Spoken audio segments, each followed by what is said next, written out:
മലയാളികളുടെ കാർഷിക ജീവിതത്തിന് ചില വ്യതിയാനങ്ങൾ സംഭവിച്ചിട്ടുണ്ടെങ്കിലും ഇപ്പോഴും പലരുടെയും ജീവവായുവാണ് കൃഷി.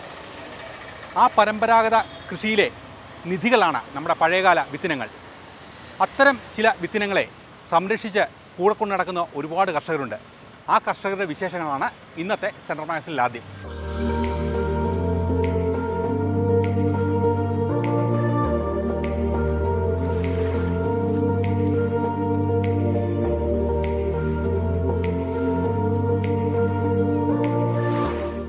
കാർഷിക പൈതൃകത്തിൻ്റെ അമൂല്യനിധികളാണ് പരമ്പരാഗത വിത്തിനങ്ങൾ. ചിലയിടങ്ങളിൽ നിന്ന് ഭക്ഷണം കഴിക്കുമ്പോൾ, ചില കറികൾ കഴിക്കുമ്പോൾ എന്താണ് ഇതിനൊരു പ്രത്യേക സ്വാദ് എന്ന് തോന്നാറില്ലേ? ചില മണ്ണിൻ്റെയും വിത്തിൻ്റെയും പ്രത്യേകതയാണത്.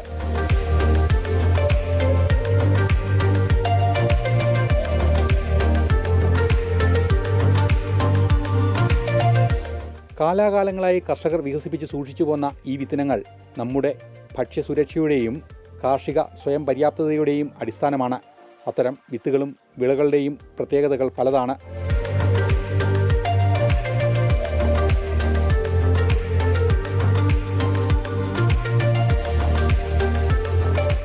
രുചികരവും ഔഷധ സമൃദ്ധവുമായ രക്തശാലി, കരിപ്പ് ഗ്രൗണി, ജപ്പാൻ വയലറ്റ് നെൽവിത്തുകൾ. ജപ്പാൻ വയലറ്റ് എന്ന് പറയുമ്പോൾ നമുക്കൊരു വയലറ്റ്, ഇലയ്ക്കും വയലറ്റ് കളറായിരിക്കും, അതുപോലെ തന്നെ നെല്ലിനും ഒരു ഇളം വയലറ്റ് കളറാണ്. അപ്പോൾ ഇത് പ്രധാനമായിട്ടും നമുക്ക് വരിനെല്ലിൻ്റെയൊക്കെ കളയുടെ പ്രശ്നമുള്ള ഫീൽഡുകളിൽ നമുക്കിത് ചെയ്യുകയാണെന്നുണ്ടെങ്കിൽ പെട്ടെന്ന് വരിനെല്ലിനെ പെട്ടെന്ന് തിരിച്ചറിയാൻ കഴിയും. അതുപോലെ തന്നെ നല്ല ഔഷധ ഗുണമുള്ളതാണ്. ഒരു 3 ടൺ വരെയൊക്കെ നമുക്ക് ഫീൽഡ് കിട്ടുന്നുണ്ട്. ഇത് ഞങ്ങൾ പാലക്കാട് നിന്നാണ്. ഇത് രക്തശാലി, നവര, ബ്ലാക്ക് റൈസ്, പാലക്കാടൻ മട്ടയാണ് കൊണ്ടുവരുന്നത്. ഈ രക്തശാലിൻ്റെ വിശേഷം എന്താണെന്ന് വെച്ചാൽ പേര് പോലെ തന്നെ ഇതാണ് അതിൻ്റെ അരി. ഇത് മെഡിസിൻ റൈസാണ്. ഈ 3 രക്തശാലി, നവര, ബ്ലാക്ക് റൈസ് മെഡിസിൻ റൈസാണ്. അപ്പോൾ ഇത് കഞ്ഞി വെച്ച് കുടിച്ചിട്ടുണ്ടെങ്കിൽ ഈ രക്തശാലി അരി കഞ്ഞി വെച്ച് കുടിക്കാനേ പറ്റുള്ളൂ.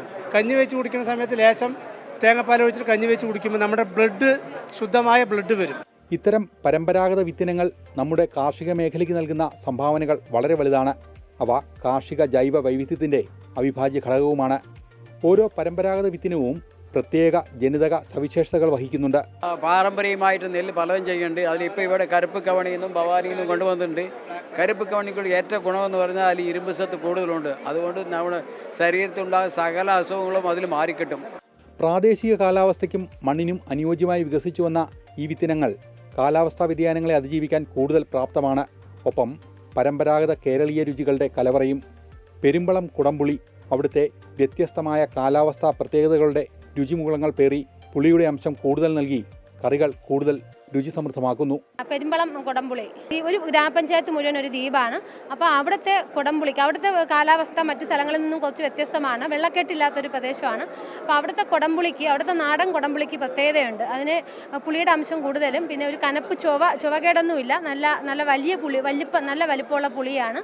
മുറികൂടി, കൊടകൻ, ശതാവരി, ഞൊട്ടഞ്ഞൊടിയൻ, ബ്രഹ്മി തുടങ്ങിയ നിരവധി ഔഷധ സസ്യങ്ങൾ നമ്മുടെ നാട്ടിലുണ്ട്. ഇവയൊക്കെ പരിപാലിച്ചു നിർത്തേണ്ടത് തലമുറകളുടെ ആവശ്യമാണ്.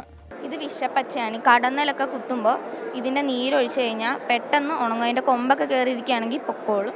പിന്നെ ഇത് തഴുതാമ, മൂത്രത്തിക്കല്ല് വരുമ്പോൾ അതിന് നല്ലതാണ്. ഇത് ശതാവരിയാണ്. ഇതിൻ്റെ കിഴങ്ങ് ഉപയോഗിച്ച് അച്ചാറിടും, എന്നിട്ട് അത് കഴിക്കുന്നത് നല്ലതാണ്. ഇത് ഞൊട്ടാഞ്ഞൊടിയൻ അഥവാ ഗോൾഡൻ ബെറിയാണ്. ഇതിപ്പോൾ എങ്ങും കാണാനില്ല. പണ്ട് മുതലേ എല്ലായിടത്തും ഉള്ളതാണ്. ഇതിപ്പോൾ എങ്ങും കാണാനില്ല. ഇതിന് നല്ല വിലയാണ് മാർക്കറ്റിലൊക്കെ.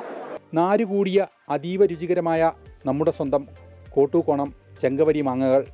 ഇപ്പോൾ വിപണിയിലധികവും മറുനാടൻ മാങ്ങകളാണെങ്കിലും കോട്ടൂക്കോണം പോലെയുള്ള നാടൻ മാങ്ങകൾ രുചിച്ചാൽ രുചിയുടെ വ്യത്യാസം മനസ്സിലാകും.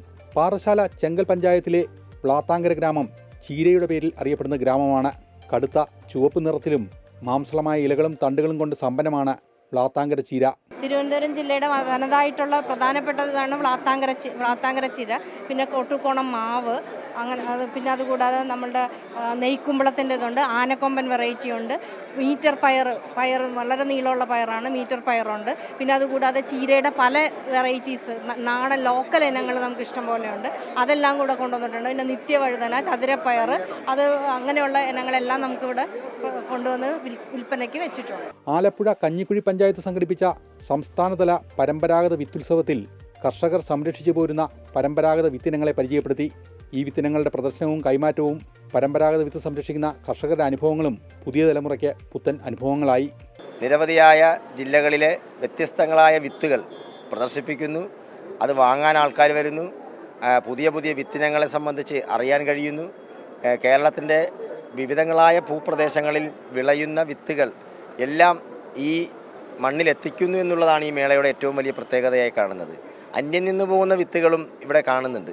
തീർച്ചയായും അതിനെയൊക്കെയാണ് പരിപോഷിപ്പിക്കേണ്ടത്. അതുകൊണ്ട് തന്നെയാണ് സംസ്ഥാന ഗവൺമെൻറ് പരമ്പരാഗത വിത്തുത്സവം എന്ന് തന്നെ ഈ പരിപാടിക്ക് പേരിട്ടിരിക്കുന്നത്. കാന്തല്ലൂരിലെയും വട്ടവടയിലെയും ശീതകാല പച്ചക്കറി വിഭവങ്ങൾ. ഞങ്ങൾ വന്നിരിക്കുന്നത് മറയൂർ ചന്ദന വന ഡിവിഷനിൽ നിന്നാണ്. പരമ്പരാഗതമായി ആദിവാസി സമൂഹങ്ങൾ കൃഷി ചെയ്യുന്ന കാർഷിക വിളകളുടെ വിപണനമുണ്ട്. അതുകൂടാതെ മറയൂർ എക്കോ ഷോപ്പ് വഴി വിപണനം ചെയ്യുന്ന ചന്ദന ഉൽപ്പന്നങ്ങളും മൂല്യവർദ്ധിത ചന്ദന ഉൽപ്പന്നങ്ങളും കൂടാതെ ഭൗമ സൂചിക പദവി ലഭ്യമായ മറയൂർ ശർക്കര, കാന്തല്ലൂർ വട്ടവട വെളുത്തുള്ളി, സാൻഡൽ ഓയിൽ, നമ്മൾ പരമ്പരാഗതമായി ആദിവാസി സമൂഹങ്ങൾ കാട്ടിൽ നിന്ന് ശേഖരിക്കുന്ന ചെറുതേൻ മുതലായവ എല്ലാവർക്കും വിപണനം നടത്തി വരുന്നു.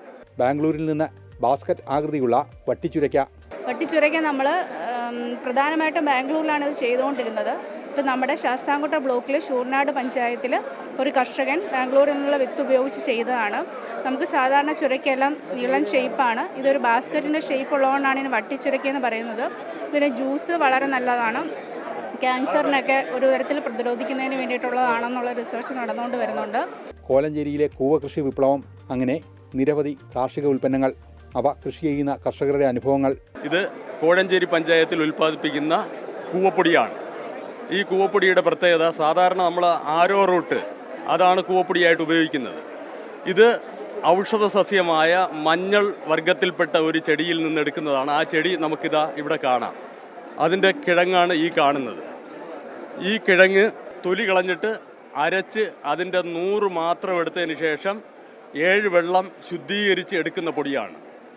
അപ്പോൾ ഈ പൊടിയുടെ അകത്ത് പിന്നെ നമ്മുടെ ആരോ റൂട്ട് പൊടിയുടെ കൂവപ്പൊടിയുടെ എല്ലാ മൂലകങ്ങളും ഉണ്ട്. അതോടൊപ്പം തന്നെ ഔഷധ മൂല്യങ്ങൾ ധാരാളമുണ്ട്. അപ്പോൾ നമ്മുടെ കുഞ്ഞുങ്ങൾക്കും മുതിർന്നവർക്കും എല്ലാവർക്കും ഒരു വൈറ്റമിൻ സിറപ്പായിട്ട് അല്ലെങ്കിൽ ഒരു പൊടിയായിട്ട് തന്നെ നമുക്ക് നിത്യേന ഉപയോഗിക്കാൻ സാധിക്കും.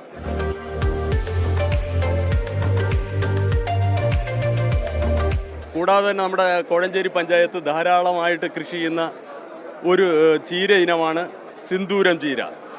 വളരെയധികം പോഷക മൂലകങ്ങൾ അടങ്ങിയ ഒരു ചീരയാണ്.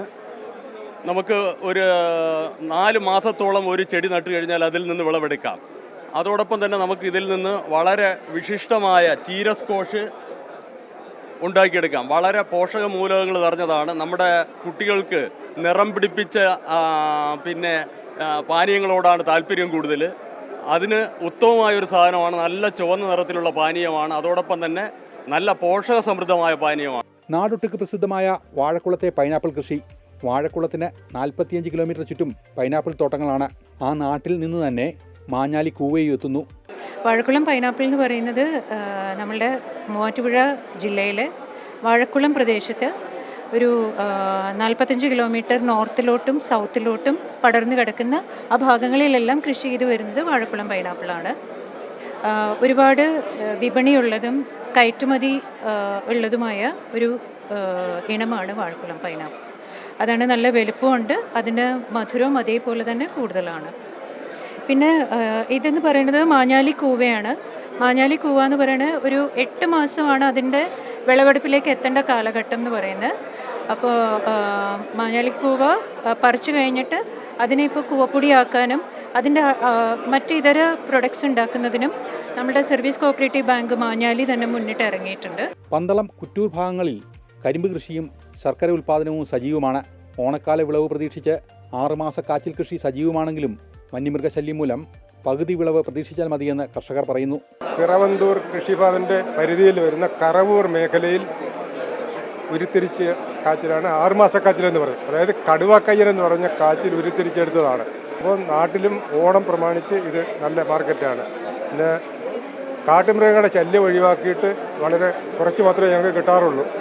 50 ഗ്രാം മുതൽ 100 ഗ്രാം വരെ മുറിച്ചിട്ട് ജൈവവളം, കുമ്മായം ഇവയൊക്കെ ഇട്ട് പിന്നെ സംസ്കരിച്ച മണ്ണിനകത്ത് നട്ടിട്ട് കൂന കൂട്ടുകയോ അല്ലെങ്കിൽ വാരം കോരുകയോ ചെയ്യാം. ചെയ്തിട്ട് 6 മാസം കഴിയുമ്പോൾ ഇത് വിളവെടുക്കാം. നന അത്യാവശ്യമാണ്. പുതയിടലിൻ്റെ ആവശ്യമില്ല. കിഴങ്ങ് വർഗ്ഗ വിളകളെല്ലാം ഇപ്പോൾ പന്നികളെല്ലാം നശിപ്പിച്ചുകൊണ്ടിരിക്കുക. അപ്പം നമുക്കിതിന് നല്ല മാർക്കറ്റ് മറ്റ് നാട്ടിൻപുറങ്ങളിലെങ്കിലും ഈ കൃഷി ചെയ്യാൻ പറ്റുന്നില്ല. പന്നി, ബ്ലാവ്, കാട്ടുപോത്ത് എല്ലാം കൂടെ ഞങ്ങളുടെ കൃഷി നശിപ്പിക്കുക. ഭാഗ്യം ഉണ്ടെങ്കിലേ കിട്ടും. പിന്നെ കുറേയൊക്കെ കിട്ടും. 50% പന്നിക്ക് കൊടുക്കും, 50% മിക്കവാറും കിട്ടും. കാവൽ കിടന്നും അഹോരാത്രം പണി ചെയ്തിട്ടാണ് ഇതൊക്കെ കിട്ടുന്നത്. ഇങ്ങനെ ഓരോ കർഷകനും ഭാവി തലമുറയ്ക്കായി ഈ അമൂല്യ സമ്പത്ത് സംരക്ഷിച്ചു പോരുന്നുണ്ട്. കർഷക കൂട്ടായ്മകളിലും പരമ്പരാഗത വിത്തുകൾ കൈമാറിയും വിത്ത് ബാങ്കുകൾ സ്ഥാപിച്ചും പരമ്പരാഗത വിത്തിനങ്ങളുടെ സവിശേഷതകൾ പഠിച്ച് അവയെ സംരക്ഷിക്കേണ്ടത് ഈ കാലഘട്ടത്തിൻ്റെ കൂടി ആവശ്യകതയാണ്.